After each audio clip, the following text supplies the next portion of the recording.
ምክረ ቅዱሳን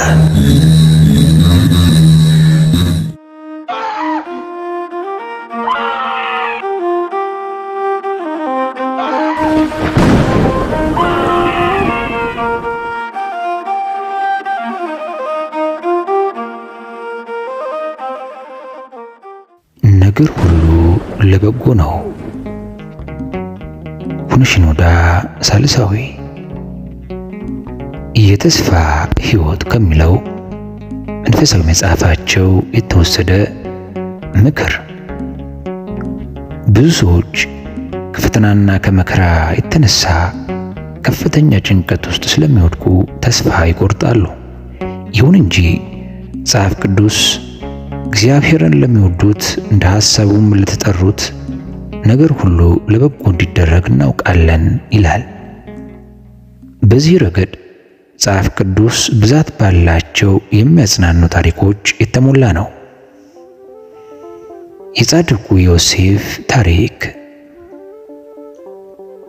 ቅዱስ ዮሴፍ ወንድሞቹ በጉድጓድ ውስጥ እርሱን መጣላቸው ሳያንሳቸው ለእስማኤላውያን ነጋዴዎች አሳልፈው ስለሸጡት ከፍተኛና ከባድ መከራን ተቀብሏል። ከዚህ በተጨማሪ በአለቃው በፈርዖን ቤት ውስጥ በታላቅ ታማኝነት በሚያገለግልበት ጊዜ ሥራው ሁሉ የተቃናለት ቢሆንም እንኳ በጌታው ሚስት ተገቢ ያልሆነ ክስ ስለተመሰረተበት ለረጅም ጊዜ በወህኒ ተጥሎ ቆይቷል። ይሁን እንጂ ነገር ሁሉ ለበጎ ነበር። ዮሴፍ ወደ ወህኒ የሚያስጥለው ክስ ባይመሰረትበት ኖሮ ፈርዖን ስለርሱ ስለማይሰማ መንግስቱ ውስጥ ሁለተኛውና ጠቅላይ ሚኒስቴሩ ሊሆን ባልበቃ ነበር። ወንድሞቹ ጨካኞች ባይሆኑ ኖሮ ዮሴፍ በጲጥፋራ ቤት ባልተገኘ ነበር። እንደዚያም ሆኖ የጲጥፋራ ሚስት ኃጢአተኛ ሆና ለዝሙት ባትመኘውና በሐሰት ባትወነጅለው ኖሮ ይህ ክሷ ወደ ወህኒ ባላስጣለው ነበር። ወደ ዘብጥያ ባይወርድ ኖሮ ለፈርዖን የዮሴፍን ሕልም የመፍታት ኃይል ከነገረው ከእልፍኝ ከልካዩ ጋር ባልተዋወቀና ከእስር ቤት ወጥቶ በመንግስቱ ላይ የታመነ ሰው ሊሆን ባልበቃ ነበር። ይሄ ሁሉ ባይሆን ኖሮ የዮሴፍ ወንድሞች ንስሐ በመግባት ለማለቀስና ኃጢአታቸውን ለመናዘዝ ባልበቁ ነበር። በመጨረሻም የቤተሰቡ ፍቅር ዳግመኛ ባልተመለሰና ከረሃብ ለመዳን ወደ ግብፅ ምድር ተሰብስበው ባልመጡ ነበር። ትልቁ ችግር ሰዎች አስቸጋሪ በሆኑ ነገሮች ውስጥ እጅግ ሲጠላለፉ ሁሉም ነገር ለበጎ ሆኖ እንደሚቀየር ተስፋ ማድረግ ይሳናቸዋል። ብዙ ሰዎች መለኮታዊ ኃይል መጥፎውን ወደ ጥሩ፣ መራራውን ወደ ጣፋጭ መለወጥ እንደሚችል መመልከት ስለማይችሉ ይደናቀፋሉ። ነገሮች ገና ከባድና አስቸጋሪ መስለው የሚታዩበት መነሻው ነጥብ ላይ ሁሉን ነገር ያቆሙታል።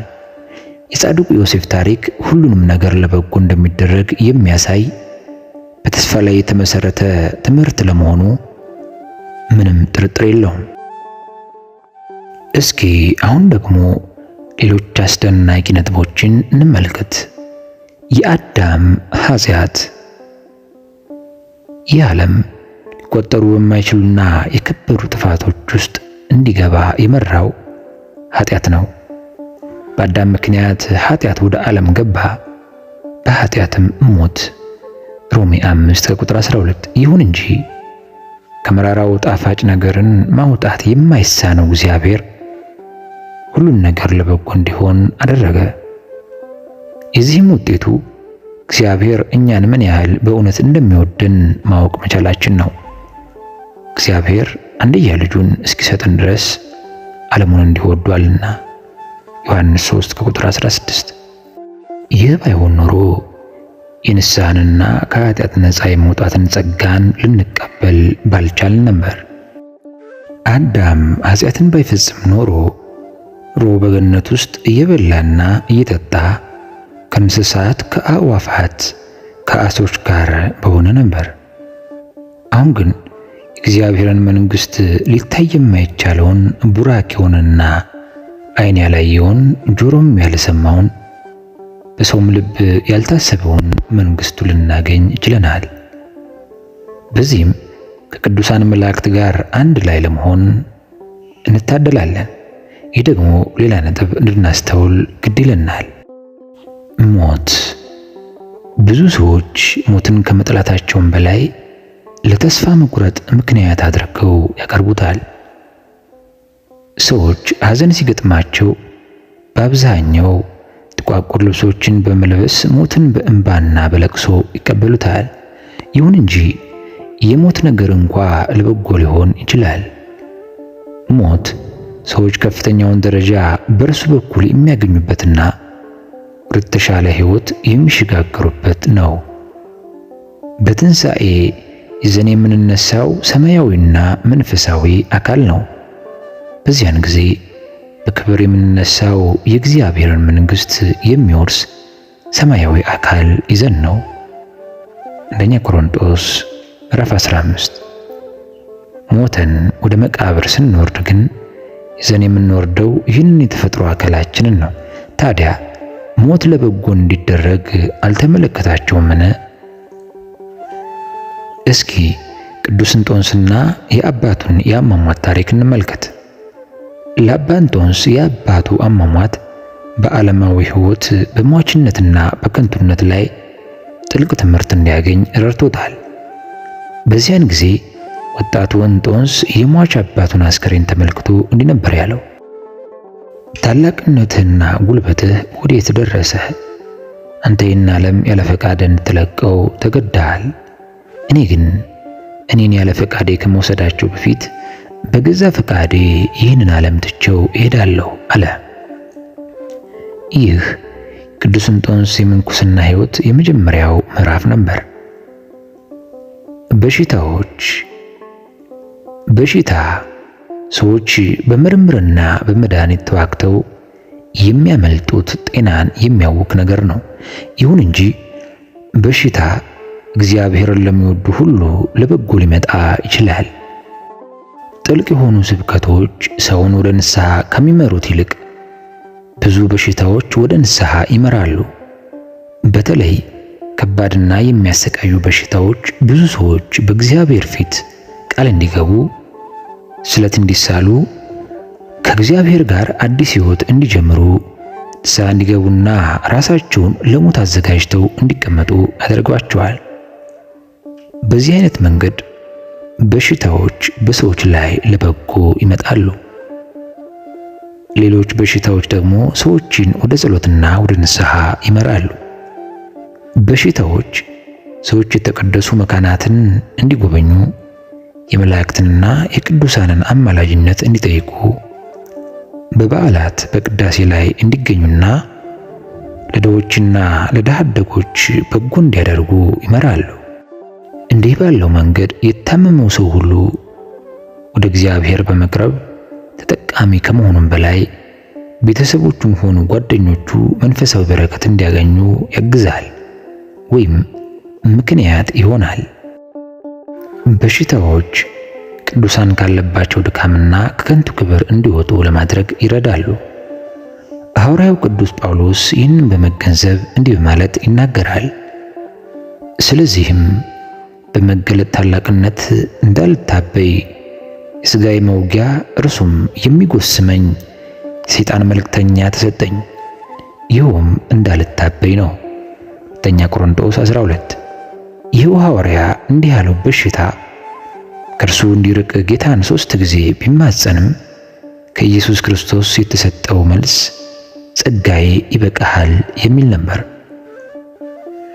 እንዲህ አይነቱ የሥጋ መውጊያ ከቅዱስ ጳውሎስ ጋር ስለቆየ እርሱ እንዲህ አይነቱ ነገር እርሱና ለቅዱሳኑ ለበጎ እንደሚያደርገውና የልብ ትሕትና እንደሚሰጣቸው አሳይቷል። ይህ የቅዱስ ጳውሎስ የበሽታ ታሪክ የአባቶች ሁሉ አባት የሆነው ቅዱስ ያዕቆብን ያስታውሰናል። ያዕቆብ ከእግዚአብሔር ጋር ታግሎ በማሸነፍ ነገሮች ተሳክተውለታል። ያዕቆብ በዚህ ትግሉ መካከል በረከትን ቢቀበልም እንኳ እግዚአብሔር የጭኑን ሹሉዳ ነክቶ እንዲደነዝዘው ስላደረገው ጧት ተነስቶ ሲራመድ ያነክስ ነበር። ዘፍጥረት 32 ከቁጥር 25። ይህ በሽታ አባታችን ለያዕቆብ ከእግዚአብሔር የተሰጠው ነው። እርሱም ከእግዚአብሔር ጋር ታግሎ በማሸነፍ እንዳይታበይ የራሱን ድካም መገንዘብ መቻሉ የልብ ትሕትናን እንዲያገኝ ረድቶታል። ይህም ለበጎ ነበር። ኢዮብ ተፈትኗል። እግዚአብሔር በምድር ላይ እንደርሱ ፍጹምና ቅን እግዚአብሔርንም የሚፈራ ክፋትም የራቀ ሰው የለም።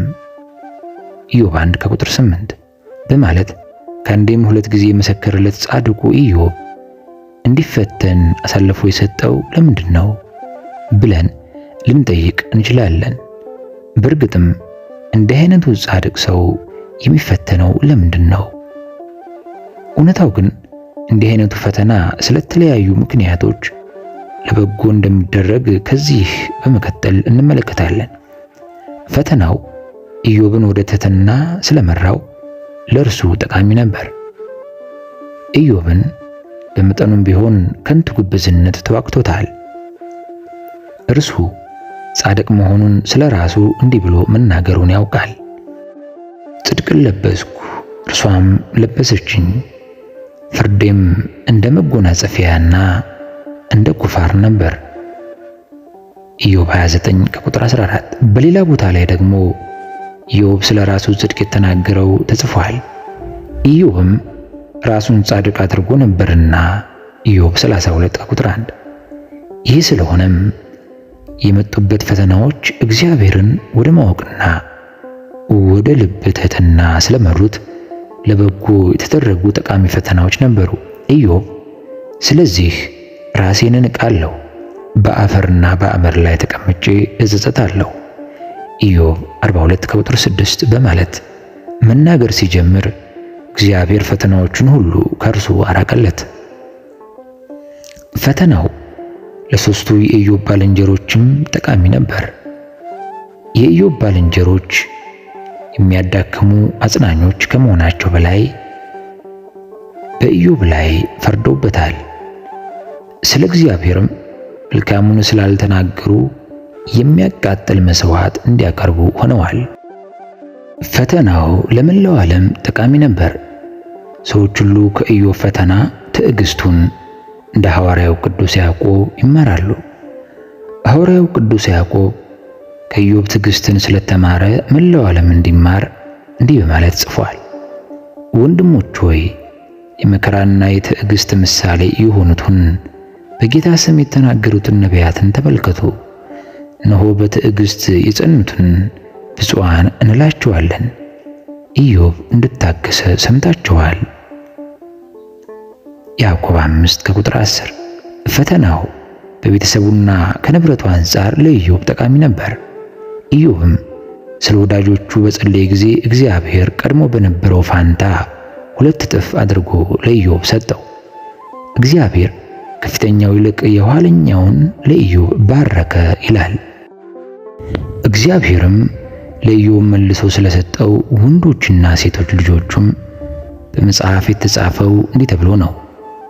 እንደ ኢዮብ ሴት ልጆችም ያሉና የተዋቡ ሴቶች በአገሩ ሁሉ አልተገኙም። ኢዮብ 42 ከቁጥር 15። ኢዮብም ቢሆን የሞተው ሸምግሎና ዕድሜ ጠግቦ ነበር። ከዚህም በኋላ ኢዮብ 140 ዓመት ኖሮ ወላጆችንና የልጅ ልጆችንም እስከ 4 ትውልድ ድረስ አየ። ኢዮብም ሸምግሎ ዕድሜም ጠግቦ ሞተ። ኢዮብ በጽናት ስለቆየ ፈተናው ለእርሱ ጠቃሚ ነበር። በሌላ በኩል ደግሞ ፈተናው ለዲያብሎስ ውርደትና ኀፍረት ነበር። ዲያብሎስ ስለ ኃጢአቶቹ ኀፍረት ሊሰማው ባይችልም እንኳ ይህ ለእርሱ አዲስ ሽንፈት ነው። በመሆኑም ይህ ለእርሱ ውድቀት ነበር። ፈተና ለበጎ እንደሚደረግ ከዚህ በመቀጠልም እንመለከታለን። ሰዎችና ሌሎች ፈተናዎቻቸው። አንዳንድ ሰዎች ፈተናን ስለሚፈሩ ይረበሻሉ። ለእንደነዚህ አይነቱ ሰዎች ሐዋርያው ቅዱስ ያዕቆብ እንዲህ በማለት ይመክራል። ወንድሞቼ ሆይ የእምነታችሁ መፈተን ትዕግስትን እንደሚያደርግላችሁ አውቃችሁ ልዩ ልዩ ፈተና ሲደርስባችሁ እንደ ሙሉ ደስታ ቁጠሩት። ያዕቆብ 1:2። በፈተና ጊዜ እግዚአብሔር ሁሉ ለበጎ አድርጎ ስለሚቀይረው በሥራው ልንታመን ይገባናል። ቅዱስ ያዕቆብ ጥራን ትዕግስት እንዲኖረን ብቻ ሳይሆን ደስታ እንዲሰማንም ጭምር ነው። መከራም ሆነ ደስ የሚያሰኙ ነገሮች ሲገጥሙን የማያቋርጥ ደስታ ወዳለበት ሕይወት ይመሩናል። ስለሆነም እኔ ለራሴ ከምመርጠው ማር ይልቅ እግዚአብሔር ለኔ ይመርጥልኝ መራራ ነገር ይሻለኛል ብለን እንናገራለን። ከዚህ በተጨማሪ ጌታዬ ሆይ ያንተ መንገዶች ሁሉ በጥበብ የታቀዱ ስለሆኑ ለበጎ የተደረጉ ናቸው ብለን እንናገራለን። ጌታ ገና ሕፃን ሳለ ሄሮድስ ሊገድለው ፈልጎ ነበር። ይሁን እንጂ ክርስቶስ ግብፅን ስለጎበኛት ነገሩ ሁሉ ለበጎ ሆኖለታል። ጌታ የግብፅን ምድር ስለባረከው ዛሬ ብዙ ቅዱሳት መካናት ልናገኝባት ችለናል። በዚያን ጊዜ ጌታና ቅዱሳኑ በደረሱበት ቦታ ሁሉ የግብፅን ጣዖታት ወድቀው እንዲሰባበሩ ስላደረጉ በዚህ ምክንያት ከአንደኛዋ ከተማ ወደ ሌላኛዋ ዞረዋል። ስለሆነም ቅዱሳኑ ቤተሰብ በግብፅ የተለያዩ ከተሞች ውስጥ ስለተዘዋወሩ ከተሞቹ ሊቀደሱ በቅተዋል። በእኛ ላይ የፈለገውን አይነት ነገር ቢመጣም እንኳ ይህንን ስለምናስታውስ በአስተማማኝ ሁኔታ እንዲህ እንላለን። የገጠመን ነገር በራሱ መልካም ባይሆንም እንኳ መጨረሻው በእርግጠኝነት ለበጎ እንደሚሆን እናምናለን። ለምሳሌ ዳዊት በንጉሥ ሳኦል የደረሰበትን መከራዎች መመልከት እንችላለን። ዳዊት ከአንደኛው ከተማ ወደ ሌላኛው ከተማ፣ ከአንደኛው በረሃ ወደ ሌላኛው በረሃ በሳኦል አሳዳጅነት ሲኮበልል በእያንዳንዷ እርምጃ መካከል ሞት የሚጠብቀው ስደተኛ ሆኖ ኖሯል። እነዚህ ሁሉ መከራዎች የበለጠ ጎልማሳ፣ የበለጠ ጀግናና የበለጠ ጽኑ እንዲሆን ስላደረጉት በመጨረሻ የመንግስቱ ኃላፊነትን ለመሸከም እንዲችል አድርገውታል። በዚህም በጌታ ሥራ ውስጥ ጣልቃ ሳይገባ እርሱን እንዴት በእምነት መጠበቅ እንዳለበት አስተምሮታል። በጽናት የተቀበላቸው መከራዎቹ ለመዝሙራቱ ምንጭ ሆነውታል። ዳዊት የዘመራቸው እነዚያ መዝሙራት በዋሽንት በክራርና በጸናጽል ከመታጀባቸው በላይ ጥያቄ ከምስጋናና ከእምነት ጋር ለተደበላለቀበት ለሚቀጥለው ትውልድ መንፈሳዊ ተመስጦንና ጥልቅ ጸሎትን የሚያመጡ ምንጭ ሆነዋል። ዳዊት በመከራና በፈተና ጊዜ በጸሎት ልንመራበት የሚገባውን መንገድ አመላክቶናል። ቅዱስ ዳዊት በፈተናዎች ውስጥ አልፎ የወጣ ታላቅ የጸሎት ሰው ነው። ይህንንም ከእግዚአብሔር ጋር በነበረው ግንኙነት ያዳበረው ልምዱ ነው። ዳዊት ተቀማጥሎ ቢያድግ ኖሮ ምን አይነት ስብዕና ሊኖረው ይችል ነበር? መከራ በዚች ምድር ላይ ለበጎ ባይደረጉ እንኳ ቢያንስ በፍርድ ቀን በትክክለኛው ዳኛ ከእግዚአብሔር የጽድቅ አክሊላችንን እንድንቀበል ያዘጋጁናል። መከራ የጸሎት ትምህርት ቤት ነው። የተቀማጠለ ሕይወት ከእግዚአብሔር እንድንለይ ይመራናል። የመከራ ሕይወት ግን ወደ እግዚአብሔር ስለሚያቀርበን ጸሎታችን ጥልቅ፣ ተደጋጋሚና መንፈሳዊ ይሆናሉ። በዚህም በንስሐ ከእግዚአብሔር ጋር በመታረቅ ከእርሱ ጋር የበለጠ እንቆራኛለን። የዮሴፍ ወንድሞች የወደቁበት የመከራ ጉድጓድ በእርሱ ላይ የፈጸሙትን ኃጢአት እንዲያስተውሉ አድርጓቸዋል። በእውነት ወንድማችንን በድለናል፣ እኛን በመማጠን ነፍሱ ስትጨነቅ አይተን አልሰማነውም፣ ስለዚህ ይህ መከራ መጣብን። ሮቤልም መልሶ እንዲህ አላቸው፣ ብላቴናውን አትበድሉ ብያችሁ አልነበረን? እኔንም አልሰማችሁኝም። ስለዚህ እነሆ አሁን ደሙ ይፈላለገናል። ዘፍጥረት 42 ከቁጥር 21። በኃጢአት መውደቅ በራሱ በንስሐ አማካኝነት ለኃጢአተኛው ለበጎ ሆኖ ይቀየርለታል። አውግስጢኖስ ለረጅም ጊዜ በኃጢአት ውስጥ ሲኖር እናቱ ቅድስት ሞኒካ ስለ እርሱ ዘወትር ስታነባ ኑራለች። በመጨረሻ ግን በደሉን ከተናዘዘ በኋላ በሚሊዮን ለሚቆጠሩ ሰዎች ታላቅ መንፈሳዊ ጠቀሜታን እየሰጠ ንስሐ የሚል ድንቅ መጽሐፍ ፍሬን አድርጎ አቅርቧል።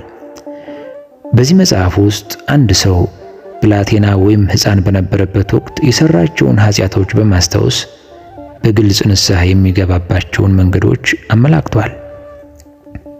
በተመሳሳይ መልኩ ነቢዩ ዳዊትም የቀደመ ኃጢአቱን እንዲያስታውስ ሆኗል። ይህ ኃጢአት ራሱን ወደሚያዋርድበት ሁኔታ እንዲገባ ምክንያት ሆኖታል። ስለሆነም እንዲህ ይል ነበር፣ በጭንቀቴ ደክሜያለሁ፣ ሌሊቱንም ሁሉ አልጋዬን አጥባለሁ፣ በእንባዬም መኝታዬን አርሳለሁ። መዝሙር 6 ከቁጥር 6። እንዲህ በማለትም ኃጢአቱን በእግዚአብሔር ፊት ይናዘዝ ነበር። አንተን ብቻ በደልኩ፣ በፊትህም ክፋትን አደረግኩ። አቤቱ ንጹሕ ልብን ፍጠርልኝ፣ የቀናውንም መንፈስ በውስጤ አድስ። መዝሙር 50 ቁጥር 4። ይህና ሌሎችም የንስሐ መዝሙራትን በውስጣቸው ተመሳሳይ የትሕትናና የጸጸት ስሜቶችን የያዙ ናቸው። ዳዊት በሕዝቡ ሁሉ ዘንድ የተከበረና መልካም ስም የነበረው ታላቅ ንጉሥ የነበረ ቢሆንም ኃጢአት አዋርዶታል። ስለሆነም ሥርዓትህን እማር ዘንድ ያስጨነቀኝ መልካም ሆነልኝ በማለት ተናግሯል። ዳዊት ከልጁ ከአቤሴሎም ኮብልሎም ሲሸሽ የጌራ ሰው የነበረው ሲማ ክፉኛ ሰድቦታል፣ ረግሞታል። ይሁን እንጂ ዳዊት ተከታዮቹ በዚህ ሰው ላይ የበቀል እርምጃ እንዲወስዱበት ከመፍቀድ ይልቅ በትሕትና እንዲህ በማለት ተናግሯል። እግዚአብሔር ዳዊትን ስደበው ብሎ አዘውታልና ይርገመኝ። ምናልባት በዚህ ቀን መከራዬን አይቶ ስለ ርግማኑ መልካም ይመልስልኛል አላቸው። ሁለተኛ ሳሙኤል 16 ከቁጥር 10። በተመሳሳይ መልኩ በቆሮንቶስ ለነበረው ኃጢአተኛ ሰው በደል መፈጸሙና ቅጣት መቀበሉን ጠቅሞታል። ይህ ሰው የፈጸመው ኃጢአትና የተቀበለው ቅጣት ምርር ብሎ እንዲያለቅስ ስላደረገው ሐዋርያው ቅዱስ ጳውሎስ ለቆሮንቶስ ሰዎች በጻፈው በሁለተኛ መልእክት ላይ እንዲያረጋጉትና እንዲያጽናኑት እንዲህ ብሎ አዟቸዋል። እንዲህ ላለው ሰው ይህ ከእናንተ የምትበዙት ቀጣችሁት ቅጣት ይበቃዋልና እንደዚህ ያለው ከልክ የሚበዛ ሐዘን እንዳይዋጥ ይልቅ ተመልሳችሁ ይቅር ማለትና ማጽናናት ይገባችኋል።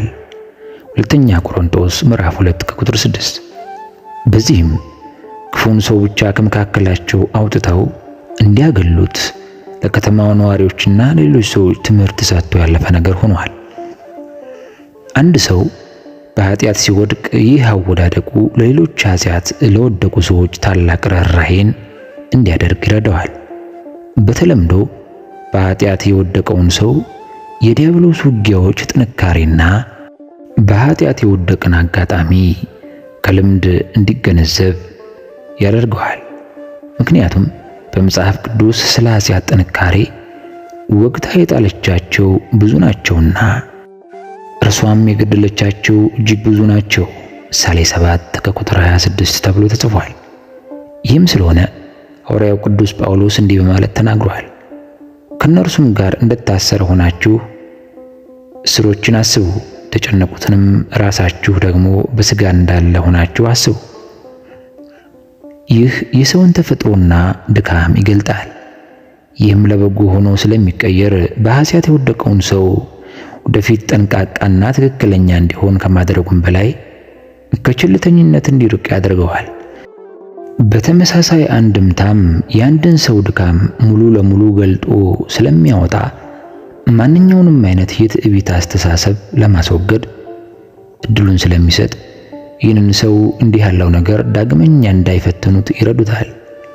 ስለሆነም በመጽሐፍ ቅዱስ ሁልጊዜ በጌታ ደስ ይበላችሁ ፊልጵስዩስ 4 ከቁጥር 4 በሚለው ቃል መሰረት ሁላችንም ፍልቅልቆችና ደስተኞች ሆነን ልንኖር ይገባናል።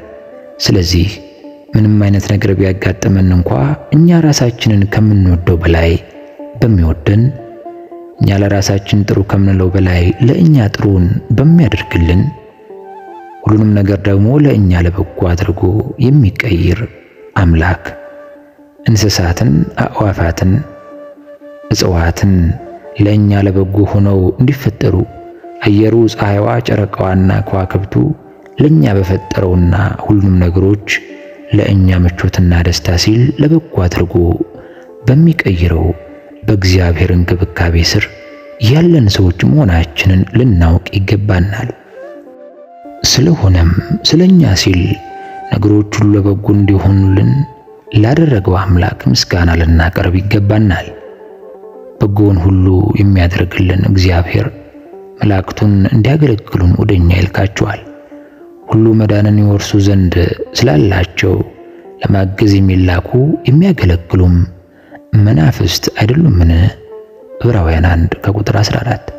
ከዚህ በተጨማሪ አምላካችን ለእኛ የቤተ ክርስቲያንን ሥርዓት እንዲህ ማለት ሰርቶልናል።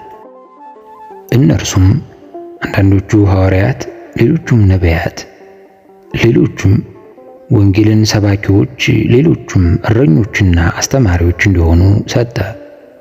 ሁላችን የእግዚአብሔር ልጅ በማመንና በማወቅ ወደሚገኝ አንድነት ሙሉ ሰውም ወደ መሆን ክርስቶስ ሙላቱ ወደሚሆን ወደ ሙላቱ ልክ እስክንደርስ ድረስ ቅዱሳን አገልግሎትን ለመስራትና ክርስቶስ አካል ሕንጻ ፍጹማን ይሆኑ ዘንድ ኤፌሶን 4 ከቁጥር 11።